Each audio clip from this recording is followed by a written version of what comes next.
Bueno, hermanos, Dios me les bendiga a todos. Vengo con el corazón que pega a 1000 por hora. He venido corriendo en todo eso, pero bueno, gracias a Dios que ya estoy aquí. Bueno, me tocó el Primera de Crónicas, capítulo 26, del 1 al 32. Y como tema le he puesto cuidar y proteger. Una pequeña introducción acerca de lo que vamos a estar hablando hoy. Es que dice así, en tiempos bíblicos, los porteros tenían la función principal de cuidar y proteger. Hay 5 puntos acá. Dice puertas de la ciudad, templo, hogares, y también pues un portero es como un pastor, ya, porque más bien que todo el contexto del pastoreo es como los porteros que cuidaban los rebaños en los apriscos durante la noche. Además, en el contexto cristiano, la figura del portero se utiliza a menudo para ilustrar la necesidad de estar vigilantes y preparados para la venida de Cristo. Bueno, sabiendo esto, vamos a entrar en lo que es 1 Crónicas 26:1 en adelante. Y dice así, estas son las divisiones de los porteros, de los coristas. Estaban Meselamías, hijo de Core, de la familia de Abisar. Saqué un poquito acerca de lo que es Core, para los que no conocen de Core. Dice, Core es un personaje bíblico levita, encabezó una rebelión contra Moisés y Aarón durante el viaje de los israelitas por el desierto. Al desafiar su autoridad y la de los sacerdotes, Dios castigó severamente a Core y a sus seguidores. Core y su grupo fueron tragados por la tierra, mientras que otros 250 hombres que intentaron ofrecer incienso fueron consumidos por un fuego divino. La historia de Core sirve como advertencia contra la rebelión y la búsqueda de gloria personal, aunque sus descendientes, los coristas, llegaron a desempeñar papeles importantes en el servicio del tabernáculo y como músicos. Podemos ver que a pesar de que, y se da en la vida, que hay padres que dan muy mal ejemplo, pero sus hijos son muy diferentes. Y Dios aquí, a través de este capítulo 26, nos va a mostrar de que a pesar de que Core fue una mala influencia para sus hijos, Dios usó a sus propios hijos. Y es hermoso en la forma en cómo los usó y el puesto que les dio. Ya vamos a hablar de lo mejor a lo excelente. He resaltado algunos textos bíblicos, no todos, de algunos personajes que hemos leído de ellos, y tanto como mala fama como de buena fama. Dice el versículo 2, los hijos de Meselamías fueron Zacarías el mayor, Jadiel el segundo, Zebadías el tercero y Jatiel el cuarto. Estos hijos eran los nietos de Core. Elma el quinto, Jonaán el sexto y Elionía el séptimo. También salen los hijos de Obed Edom. También porteros fueron Semías el mayor, Jezabad el segundo, Joab el tercero, Sacar el cuarto, Natanael el quinto, Amiel el sexto, y Zacare el séptimo, y Peultaí el octavo. Dios había bendecido a Obed Edom en gran manera. Más adelante vamos a leer un poquito más de Obed Edom y sus hijos. Dice el 7. Sus nombres fueron de Samías, el 6. Samías, el hijo de Obed Edom, tuvo hijos muy capaces que tuvieron posiciones de gran autoridad en el clan. Sus nombres fueron Otni, Rafael, Obed y el Sabada. Sus parientes Eliú y Samaquías fueron también nombres muy capaces. Todos estos descendientes de Obed Edom, entre ellos sus hijos y nietos, 62 en total, eran hombres muy capaces y competentes para sus trabajos. Saqué algunos sinónimos de la palabra capaces. Es apto, completamente, idóneo, suficiente, calificado y experimentado. O sea que estos hombres eran experimentados o idóneos para lo que es el servicio, por decir así, como porteros. Qué importante es en aquellos tiempos, estos hombres, a pesar de que cualquiera puede decir, bueno, un portero, qué tan grande puede ser el privilegio, bueno, para cualquier persona, pero el portero tiene que ver mucho en el templo, como hoy en día aquí entre nosotros. Por ejemplo, está el hermano Víctor Centolla, que es el que se mantiene en la puerta y él es el que dirige a los que van a estar sirviendo, como hay otros hermanos que se mantienen en la puerta principal y ellos son de los que cuidan quién entra y quién sale. Es importante saber quiénes van entrando. Por ejemplo, si hay alguien que se levante en medio del servicio a hacer escándalo, pues ellos tienen el deber de o calmarlo o sacarlo, ¿verdad? Pero con sabiduría. Vamos a leer eso un poquito más adelante acerca de cómo es la relación, qué es lo que hacen los porteros dentro del templo.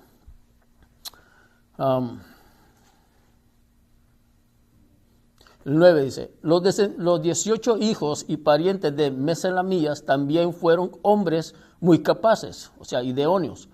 Osa del clan de Merari designó a Semir jefe de entre sus hijos, aunque no era el mayor. Entre sus otros hijos estaban Hilcías el segundo, Tabalías el tercero y Zacarías el cuarto. Los hijos y parientes de Osa que sirvieron como porteros sumaban 13 en total. Versículo 12. Estas divisiones de porteros llevaban el nombre del jefe de su familia y al igual que los demás levitas, servían en la casa del Señor. 13. Fueron designados por familias para estar de guardia en las distintas puertas sin tomar en cuenta su edad o preparación, porque todo se decidía por medio del sorteo sagrado. O sea, eran demasiados. Más adelante nos vamos a dar cuenta de cuántos en realidad eran. La lista anterior parece identificar solo a los porteros principales, estos los jefes, al igual que sus hermanos levitas en la música y el sacerdote. Estos prestaron su servicio junto con nosotros 4,000 que conformaron todo el continente de porteros. A ellos no se les excusaba del trabajo debido a sus posiciones de liderazgo. O sea, eran 4,000 que el rey David había seleccionado para todo el templo. ¿Ya? El 14 dice así: la responsabilidad por la puerta oriental le tocó a Meselamías y a su grupo. La puerta del norte fue asignada a Zacarías, un hombre de una sabiduría fuera de lo común. A mí me llamó mucho la atención que era una sabiduría fuera de lo común y significa una sabiduría excepcional que se distingue por sus orígenes, profundidad o cualidad apacible en situaciones complejas para tomar decisiones acertadas. Se relaciona con la sabiduría divina que proviene de Dios. Ahora, vamos a detenernos un poquito ahí. ¿Por qué es tan necesario la sabiduría? ¿Verdad? Es necesario que los hermanos, o por ejemplo hoy en día los hermanos que se mantienen en las puertas, como dije al principio, y se llegara a levantar alguien que esté haciendo un desorden, ellos tienen que tener la sabiduría y el tacto para poder hablar con esta persona y no hacerle sentir mal, sino que apaciguarlo y poder continuar con lo que es el servicio a Dios. Por eso se necesita sabiduría. Yo pienso que todos los ministerios que nosotros tenemos necesitamos la sabiduría. Ya sea el pastor cuando predica, ya sea el predicador, ya sea el evangelista o todo aquel que sirve, por ejemplo, en este caso, los que están en las puertas. Ya los de Giliel, los de la música, todos necesitamos sabiduría. Pero aquí resalta mucho y me gustó, o sea, veo cómo resaltan a este varón, a Zacarías, que era un hombre de una sabiduría fuera de lo común, o sea, era un hombre especial, un hombre que sabía tomar decisiones en momentos arriesgosos, en momentos decisivos. Esto me recuerda a Hechos capítulo 6, versículo 1 al 3, dice así: En aquellos días, como crecía el número de los discípulos, hubo murmuraciones de los griegos contra los hebreos, de que las viudas de aquellos eran desatendidas en la distribución diaria. El 2. Entonces los 12 convocaron a la multitud de los discípulos y dijeron: no es justo que nosotros dejemos la palabra de Dios para servir a las mesas. Buscad, dice el número 3, pues hermanos de entre vosotros a 7 varones de buen testimonio, llenos del Espíritu Santo y de sabiduría, a quienes encarguemos este trabajo.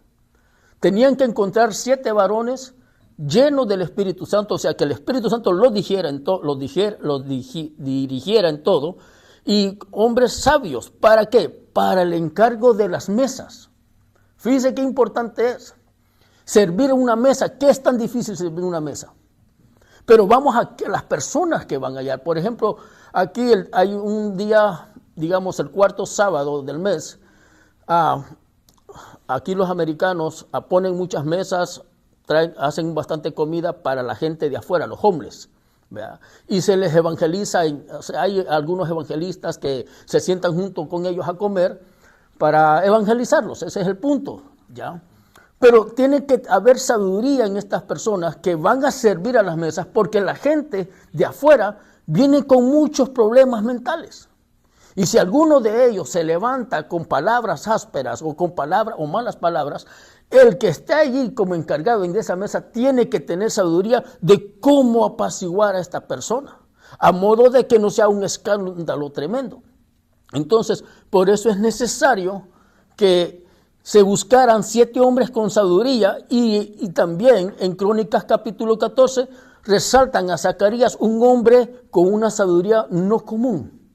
¿Sí me entienden, verdad? O sea, vamos viendo que para todo se necesita tener sabiduría. Y eso, dice Santiago, que nosotros tenemos que pedírsela a Dios sin dudarlo. Porque hay una sabiduría que es diabólica, es del hombre. Pero la que Dios da es distinta, porque nos ayuda a mantenernos en una relación más cerca de Dios, y en una forma de cómo poder, a través de la sabiduría, a través de los actos nuestros, poder exaltar y glorificar el nombre de Dios. Siguiendo con el versículo 14, dice así: la puerta del oriente era la más importante, ya que conducía directamente a la entrada principal del templo. Por lo tanto, se le asignó al propio Selamías o Mesalamías, y él con todo y su clan.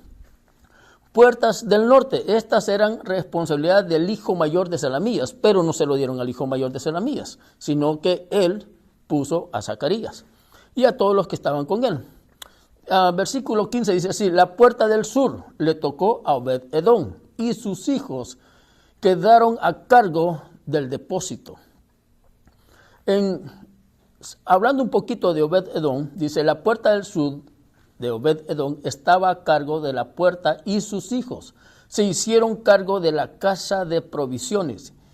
Indudablemente esto era lo mismo que los tesoros. Como estos hijos eran porteros, es probable que su participación en la casa de provisiones estuviera limitada a sus puertas.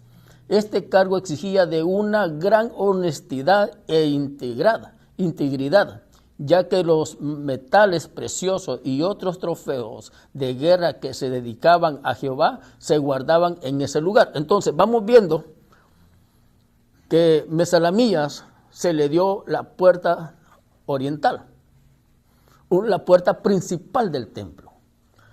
Pero a Obed-Edom se le dio algo más de responsabilidad, donde tenían almacenados todos los trofeos que el rey David había ganado en las batallas, y todos los materiales que él llegó a recaudar. Estos materiales con el tiempo se iban a servir para el templo de Salomón, ¿ya? Entonces tenía que ser dado a alguien que fuera honesto, íntegro, que no fuera a robar, que no fuera a descuidarse de estos materiales. Y se lo dieron a Obed-Edom. Acordémonos que a Obed-Edom fue donde llegó el arca cuando fue capturada por los filisteos. Ya, si no me equivoco, fue por los filisteos. Y lastimosamente, cuando Usa metió la mano para que el arca no se cayera, Dios le quitó la vida. Entonces el rey David tuvo un poquito de temor por lo que había pasado. Entonces el arca llegó a la casa de Obed-edom y Dios bendijo en gran manera esta casa. Los prosperó. Dice que por 3 meses fue prosperada esta casa.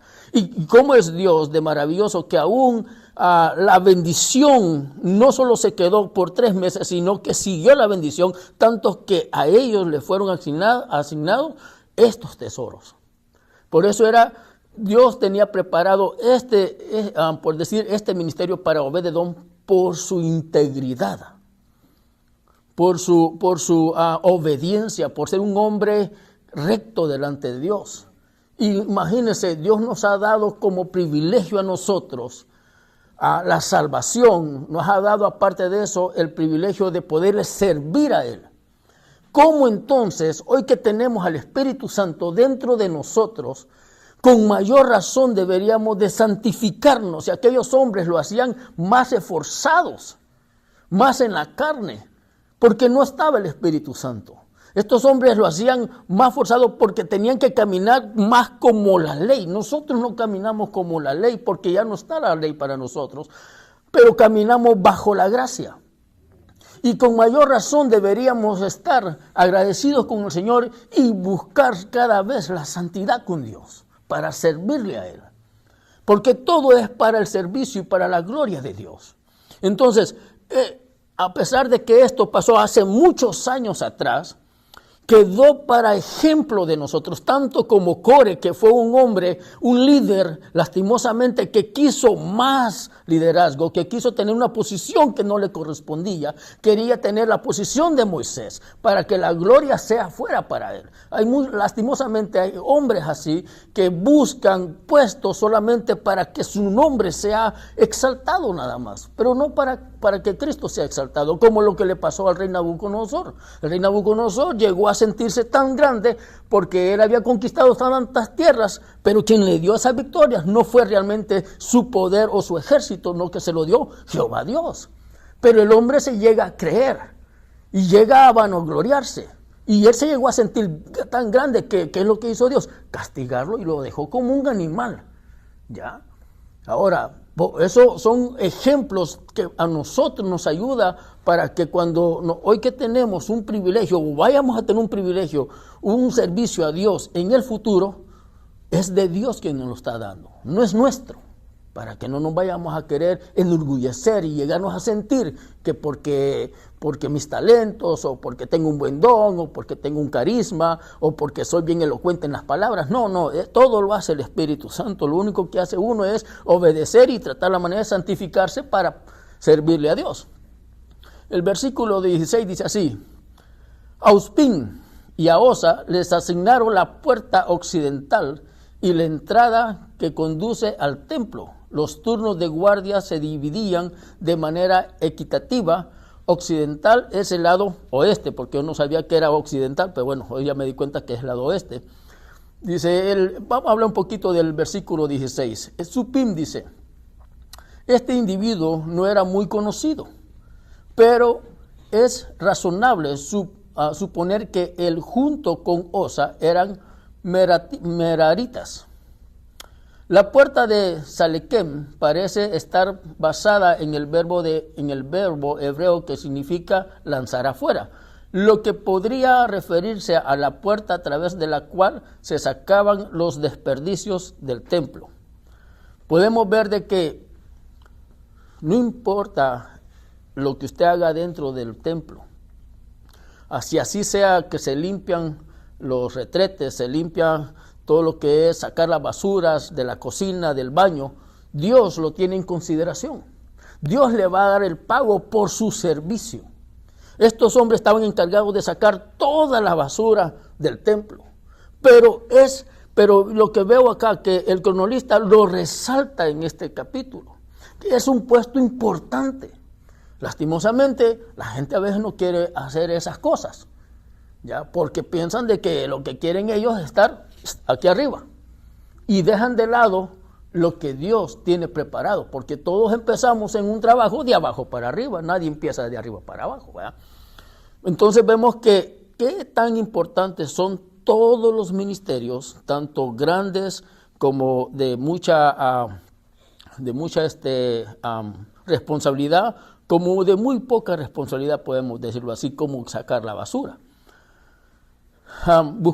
Siguiendo adelante en el versículo 17 dice así: cada día se asignaban 6 levitas a la puerta oriental, 4 a la puerta del norte, 4 a la puerta del sur y 2 pares de depósitos. Cada día se asignaban 6 levitas a la puerta occidental, 4 a la entrada que conduce al templo y 2 al atrio. Esas fueron las divisiones de los porteros de los clanes de Core y Merarí. Ahora, vamos a empezar a hablar de los tesoros y otros oficiales. En el versículo 20 en adelante dice así: otros levitas bajo la dirección de Ahías estaban a cargo de los tesoros de la casa de Dios y de los tesoros que contenían las ofrendas dedicadas al Señor. Como vimos, empezamos con gente que estaba en la puerta occidental, la primera entrada. Obededón, lo que es todo lo que todos los tesoros, ya, y todo ¿cómo se llama? Lo material que el rey David había rejuntado. Y ahora vemos aquí, por decir, otro ministerio de mucha importancia, que era cuidar o tener el cuidado de lo que es las ofrendas. Dice que el 21 dice: Jehiel fue el líder de la familia de Libini del clan de Gersón. Setam y su hermano Joel, hijo de Jehiel, estaban a cargo de los tesoros de la casa del Señor. Estos son los líderes que descendían de Amram, Izar, Hebrón y Usil, del clan de Amram. Sebuel fue un descendiente de Gersón, hijo de Moisés.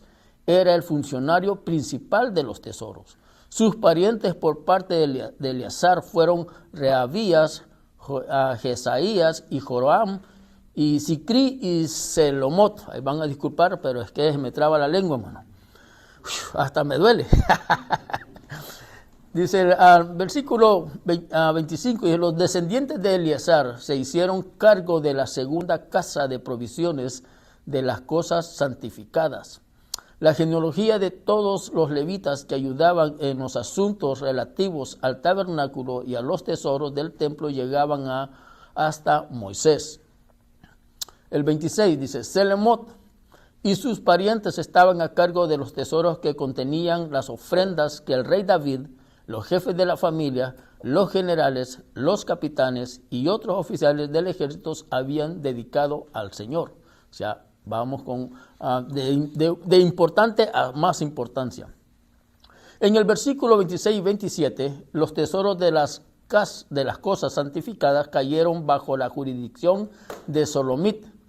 Estos tesoros de guerra se mantenían guardados hasta que pudiesen utilizarse en la construcción y decoración del templo, hablando del templo de Salomón.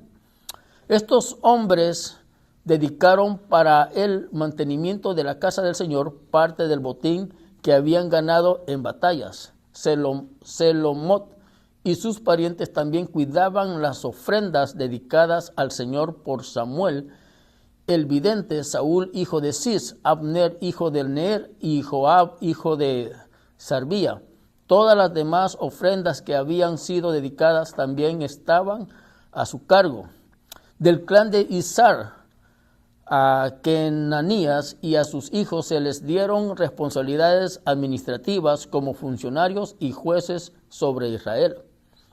Hablando un poquito de estos jueces de Israel, los coatitas del clan de Izar proporcionaron gobernadores y jueces para conducir los asuntos legales y religiosos fuera de Jerusalén.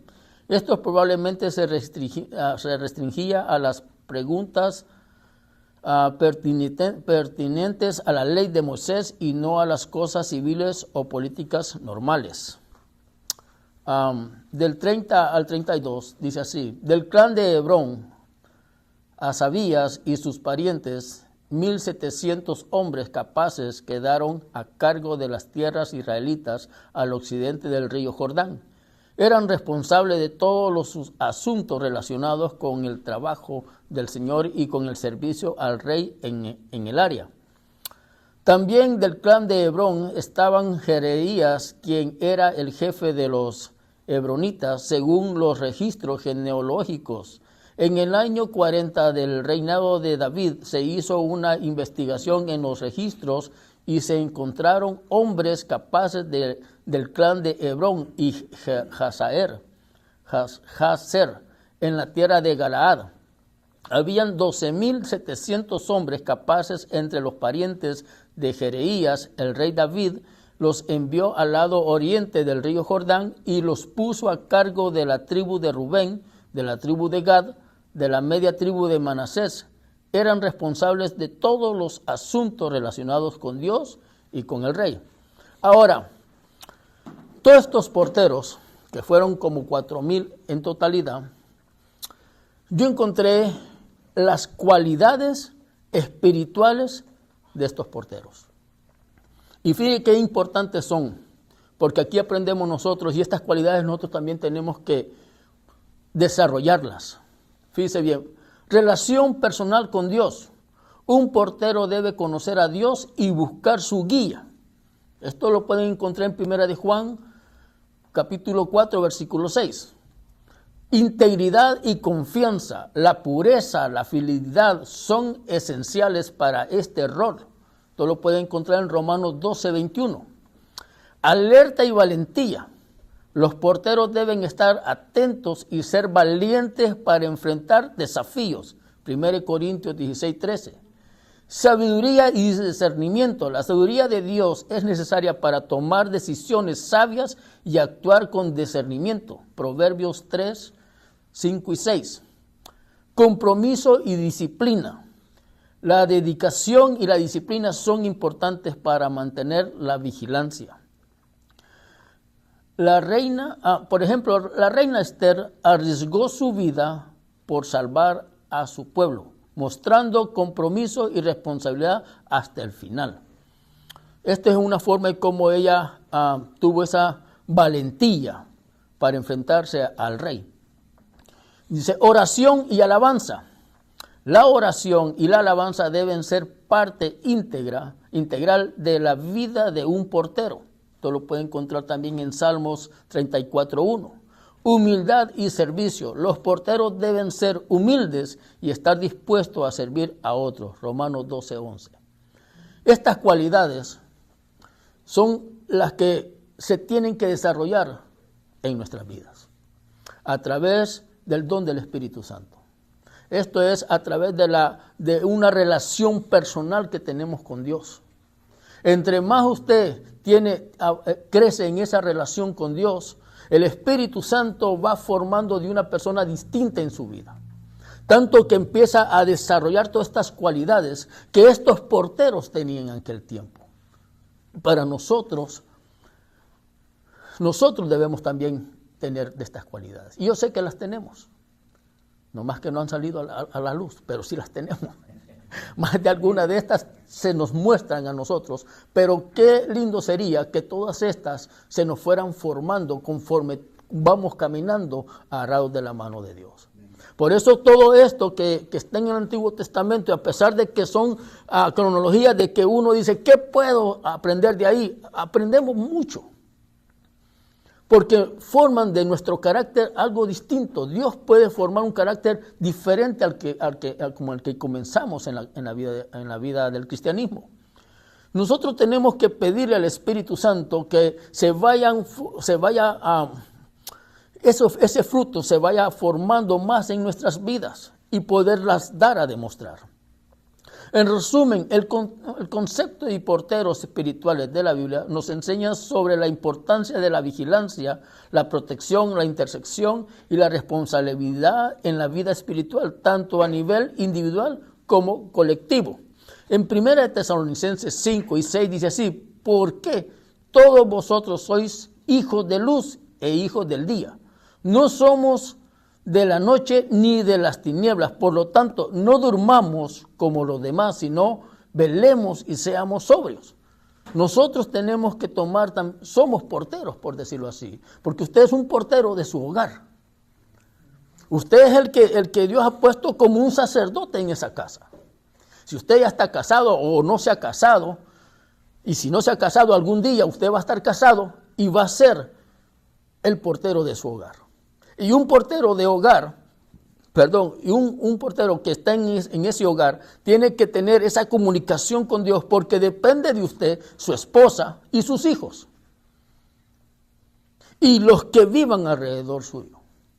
Por eso el apóstol Pablo, por eso puse esto, porque el apóstol Pablo dice que nosotros somos hijos de luz y del día. No somos no somos de la noche ni de las tinieblas. Por lo tanto, no durmamos como los demás, sino velemos y seamos sobrios. Debido a que los cristianos están informados sobre los sucesos futuros, no deberían dormirse en el sentido espiritual, sino velar y ser sobrios.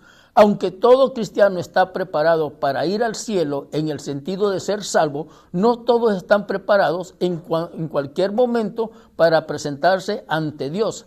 La calidad de su vida espiritual, según esto se nos llama a enfrentar el hecho de que Cristo juzgará nuestras vidas. Por eso es importante que nos mantengamos más hoy en día. Usted sabe cómo las profecías que Dios dejó en la Biblia se van cumpliendo poco a poco. Hoy estaba viendo en las noticias de que todos los países, muchos países musulmanes se han unido para darle la espalda a Israel. Aún Francia, que era uno de los aliados de Israel, le ha dado la espalda. Solamente este país se ha quedado con Israel. Pero la Biblia dice que aún este país le va a dar la espalda a él. Entonces, si estamos encaminados hacia ese lugar, hacia ese futuro, ¿qué nos depara a nosotros? Hace poco también estaba viendo de que muchos se han levantado diciendo que maten a los cristianos. Y en eso encajamos nosotros. Tal vez aquí, porque estamos en un país donde todavía podemos predicar el evangelio y no se nos persigue, pero ¿qué va a pasar el día de mañana? Que venga otro presidente más liberal y no quiere el cristianismo. Y sea ley de que no se predique el evangelio. O que con solo andar una Biblia usted sea digno de irse a la cárcel. Por eso la palabra de Dios nos dice que tenemos que estar velando y orando. Porque cuando venga la prueba, usted y yo tenemos que estar listos para esa gran prueba que va a venir. Esa prueba no es por sus deseos carnales, esa prueba va a ser para ver cómo está su fe y cómo está la mía. Cuando la pandemia se dio, yo pensaba que cuando terminara, mucha gente iba a venir a los pies de Cristo. Y fue lo contrario, mucha gente se fue de la iglesia. Porque la prueba en sí no era para el mundo, era para la iglesia. Porque muchas iglesias se cerraron y no se volvieron a abrir. Entonces hay que estar preparado para lo que viene. En primera de Corintios 16:13 dice así: velad, estad firmes en la fe, portaos varonilmente, sed fuertes. El 14 dice: todas vuestras cosas sean hechas con amor. Nosotros somos los porteros que vigilamos de día, tarde y noche. Salmos 55:17 dice así: de mañana, tarde y noche clamo en medio de mi angustia y el Señor oye mi voz. Entonces, ¿cómo tenemos que estar velando nosotros? En todo tiempo. En la mañana, en la tarde y en la noche. Suplicando, ¿por qué? Por ese día. Suplicando que Dios cuide nuestro hogar. Cuidando que Dios obre en la vida de la esposa. Para que los hijos también se mantengan fieles y firmes, enseñando la palabra de Él. Por eso es necesario tener esa relación con Dios. Por eso es necesario ver de que somos porteros de este siglo, hoy en día. Dice en 1 de Pedro, y ya está por terminar, 5, 8 y 9, dice así: sed sobrios y velad, porque vuestro adversario, el diablo, como león rugiente, anda alrededor buscando a quien devorar, a cual resistid firmes en la fe, sabiendo que los mismos padecimientos se van cumpliendo en vuestros hermanos en todo el mundo. Entonces, si nosotros nos ponemos a buscar en distintas partes, en distintos libros de la Biblia, nos habla el Espíritu Santo de que tenemos que ser hombres que estemos velando y orando. ¿Para qué? Para que resistamos el día en que el enemigo venga a tirarnos esas ideas de que usted no es salvo, de que Cristo ya vino, usted se quedó y usted va a pensar, y es cierto, las señales las estoy viendo y es verdad, a lo mejor Cristo ya vino y yo me quedé. ¿Se da cuenta? Entre más lee usted la Biblia, más el Espíritu Santo le va a mostrar de que no es así. Entre más usted no lea la Biblia, usted es un punto fácil para Satanás. Porque él anda como león rugiente viendo a quién devora. Y hay de nosotros, si nosotros dejamos que él nos zarandee. Jesús le dijo a Pedro, Pedro, Satanás te ha pedido para zarandearte. Y no es casualidad que Pedro esté hablando de Satanás porque él vivió esa experiencia. Él decía, yo voy junto contigo a la muerte, yo voy a estar al lado tuyo. Y le dijo, Pedro, en menos que cante un gallo, en 3 veces tú me vas a negar, antes que cante un gallo, y las 3 veces lo negó. Pedro sabía de lo que estaba hablando. Es como que usted y yo hagamos un comentario y digamos, no, pues que yo sé que es la tentación esta, yo sé que esta tentación la otra, porque lo vivió. Por eso el apóstol Pedro nos está diciendo, sed sobrio y velado, porque vuestro adversario el diablo, como león rugiente, anda alrededor buscando a quien devorar. La preocupación es condenada, pero la vigilancia se recomienda. Sed sobrios, tened dominio propio y velada. Haced sonar la verdad, alarma pastoral contra un enemigo peligroso. Estos versículos reflejan la amarga experiencia del encuentro personal de Pedro con Satanás. Esto lo podemos encontrar en Lucas capítulo 22, 31 al 46, lo puede leer en su casa. Su verdadera naturaleza se describe vivamente como vuestro adversario, el enemigo de Dios, de su eterno propósito, de todo lo que es bueno. Satanás es el adversario,